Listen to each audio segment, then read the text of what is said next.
মা, লাইটটা বন্ধ করবেন না প্লিজ, আমার খুব ভয় লাগছে। যদি অন্ধকার থেকে কোনো ভূত আসে, যদি আমি খুব খারাপ স্বপ্ন দেখি। ভয় কিসের সোনা? তুমি কি জানো না, মুমিন মুসলমানদের ভয় পাওয়ার কিছু নেই যদি তারা আল্লাহর আশ্রয়ে থাকে।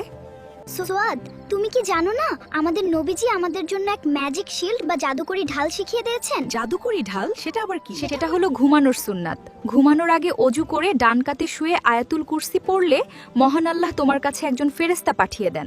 সেই ফেরেশতা সারা রাত তোমাকে পাহারা দেয়, কোনো শয়তান বা খারাপ স্বপ্ন তোমার কাছে আসতে পারবে না। শুধু তাই না, 3 বার কুলসুরাগুলো পড়ে হাতে ফু দিয়ে পুরো শরীরে বুলিয়ে নিলে তুমি একদম সুরক্ষিত। আর ঘুমানোর দোয়া পড়লে তো শয়তান পালানোর পথ খুঁজে পায় না। সত্যি মা, ফেরেশতা আমাকে পাহারা দেবে? তাহলে তো আমার আর একটুও ভয় নেই।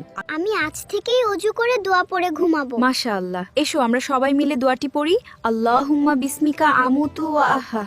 এখন নিশ্চিন্তে ঘুমাও বাবা, আল্লাহ তোমাকে শান্তিতে রাখবেন। বন্ধুরা, তোমরা শুনলে তো, আল্লাহর জিকির আর সুন্নাত আমাদের সব ভয় দূর করে দেয়। বন্ধুরা, আমি তো আজ থেকে সব সুন্নাত মেনে ঘুমানোর প্রতিজ্ঞা করলাম। তোমরা কি ঘুমানোর আগে দোয়া পড়ো? তোমরা যারা যারা ঘুমানোর দোয়া জানো তারা কমেন্টে আলহামদুলিল্লাহ লিখে জানাও, আর যারা জানো না তারা ভিডিওটি আবার দেখে শিখে নাও। আসসালামু আলাইকুম। বন্ধুরা, ভিডিওটি ভালো লাগলে লাইক করে দাও, চ্যানেলে নতুন হয়ে থাকলে অবশ্যই সাবস্ক্রাইব করে বেল বাটনটি অল করে দাও। ধন্যবাদ বন্ধুরা।